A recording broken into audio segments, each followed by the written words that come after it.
तो है दोस्तों, आज की वीडियो में बात करेंगे कि कल जो मैंने वीडियो डाला था पवन सिंह का पावर स्टार का प्रोग्राम जो होने वाला है गुरुराम भद्राचार्य के यहाँ रामपुर खागलपट्टी में, ठीक है, प्रतापगढ़ उत्तर प्रदेश में। तो दोस्तों आज है 22 तारीख और आज पावर स्टार का शो एकदम कंफर्म में है कि आज प्रोग्राम होगा ही होगा। और अक्षरा सिंह की बात कर ले तो उनसे एक रिलेटेड वायरल हो रहा है वीडियो, जिसमें राम भद्राचार्य से वीडियो कॉल पे बात करती हुई आपको दिखी होंगी। उससे रिलेटेड कुछ बात करते हैं तो ये वीडियो का छानबीन किए हैं तो थोड़ा सा पुराना वीडियो है, लेकिन यही वायरल हो रहा है अभी कि राम भद्राचार्य से मिलने जा रही है प्रोग्राम है आज।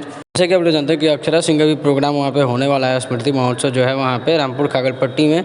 तो पवन सिंह का तो न्यूज़ कन्फर्म है कि आज प्रोग्राम होगा ही होगा तो काफ़ी मज़ा आएगा। जैसे कि आप देख चुके हैं पिछले रांची में जो प्रोग्राम हुआ था कितना मज़ा आया था। तो पावर स्टार और अक्षरा सिंह का अगर प्रोग्राम साथ में हो जाए तो ऐसा तो सभी कोई चाहता है कि सब एक बार जो ऐसा मौका काफ़ी दिनों के बाद जो आने वाला है ये न्यूज़ सही हो जाए और कन्फर्म हो जाए कि दोनों एक साथ प्रोग्राम कर रहे हैं। लेकिन दोनों का प्रोग्राम तो वहाँ पे है, ये तो फिक्स है, आप बैनर में भी देख सकते हैं। लेकिन दोनों का साथ में प्रोग्राम है कि नहीं ये आज शाम को पता चलेगा दोस्तों। तो चैनल से बना रहिए क्योंकि दोनों का जब प्रोग्राम होगा तो काफ़ी अच्छी केमिस्ट्री देखने को मिलेगी हम लोगों को, और उन दोनों के बीच क्या नोक झोंक होगी और क्या बातें होंगी ये सब देखने को मिलेगा। और चैनल से बने रहिएगा तो आपको जरूर अपडेट किया जाएगा। ऐसी न्यूज़ अगर आती है तो कंफर्म होती है तो बताएंगे। बाकी अपनी राय कमेंट बॉक्स में जरूर दीजिएगा कि आप क्या एक्साइटेड हैं इसके लिए। और वीडियो देखने के लिए आप सभी का थैंक यू।